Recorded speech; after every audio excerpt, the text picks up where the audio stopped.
I met Roy at a networking event. Okay, it was a meetup.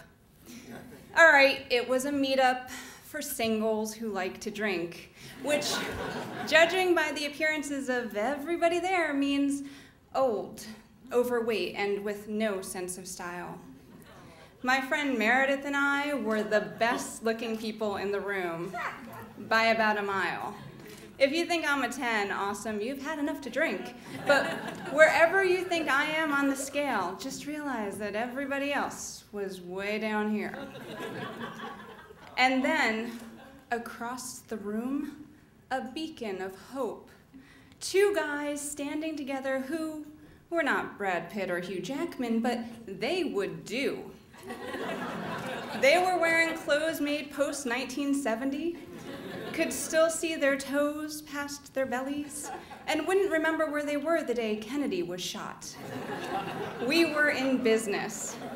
Like the only Democrats lost at a Republican conference, we gravitated towards each other and started talking. Meredith got the one guy's number, and I gave mine to Roy. Roy and I had our first date over burgers.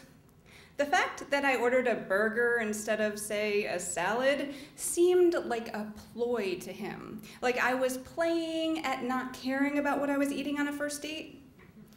I don't play games, though. I just love a good burger.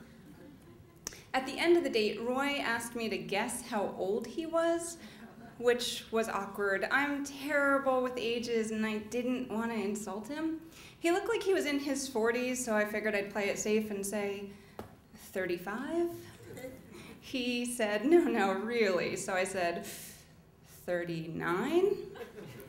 We played the guessing game a little longer, but he told me he'd only give me the answer on our next date. I had had a good time on the first date. I wasn't blown away, but I had fun, so we met for the second date. I found out how old he was. 3 years younger than me. Yeah. How was I supposed to know he was a not-so-in-shape 29-year-old instead of a well-preserved 40-something?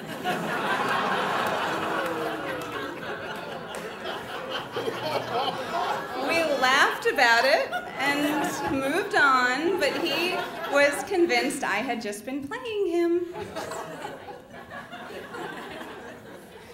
6 months later, we were still dating, just dating. It was always fun. He was nice, made good money, made me laugh. When we hung out with my family, my nieces called him Uncle Roy, and he made them laugh, and he was great with them.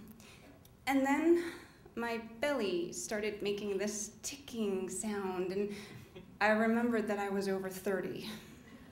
We had the talk.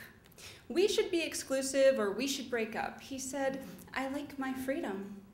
I said, you never date anyone else. I'm the only one dating other people. He said, I just like to keep my options open. It was infuriating. I was the one with options, not him, but he didn't want to commit. So I said, fine, let's break up. He thought I was playing a game, but I don't play games.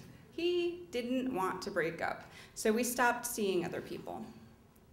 There was nothing wrong with our relationship, you know, like we never had a fight, we got along great, we had the same sense of humor, and every time we hung out, we had a good time.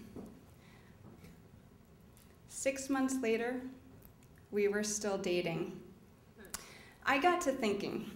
I was better looking than him, made him laugh, put up with his crappy hours at work. It infuriated me that he wasn't pushing for a commitment.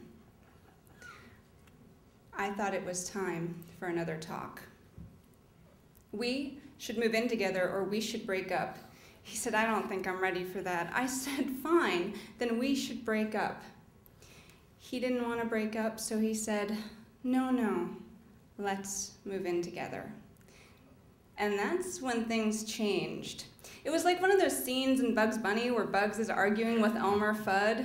Elmer says, get in the cauldron. Bugs says, no. Elmer says, yes. Bugs says, no. Elmer says, yes. Then Bugs says, yes, and Elmer says, no, and everything's flipped around. As soon as Roy said, okay, let's move in together, I thought, shit. I don't want that. And then I was saying, no, we should take our time and think about it.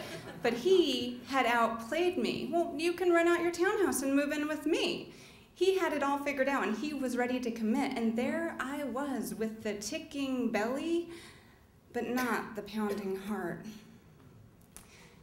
I had played at pushing him away, and he had played at not being in love. It was my move. I told him we should break up. He still thought I was playing a game. He said, "Are you trying to protect me? Are you dying and don't want me to know?" I said, "No, I'm not." He said, "Are you crazy?" And I said, "No, I'm not. I'm sorry." He came by my house a few days later to return my stuff. He asked if we could go for a walk. We're in the woods behind my house when he said, "You win." He got down on one knee and held out a diamond ring. He said, "I am in love with you. I'm sorry I made you wait, but I'm ready to spend the rest of my life with you." I started crying. I was sobbing. This was not what I had wanted. I said, "I'm sorry, I can't marry you. I don't love you."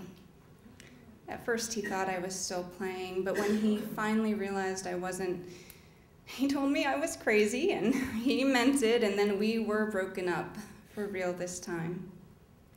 He had thought all along that I had been playing a game. And in that moment, I realized I had been. I had been trying to make him love me because I thought he should. And in the end, I won.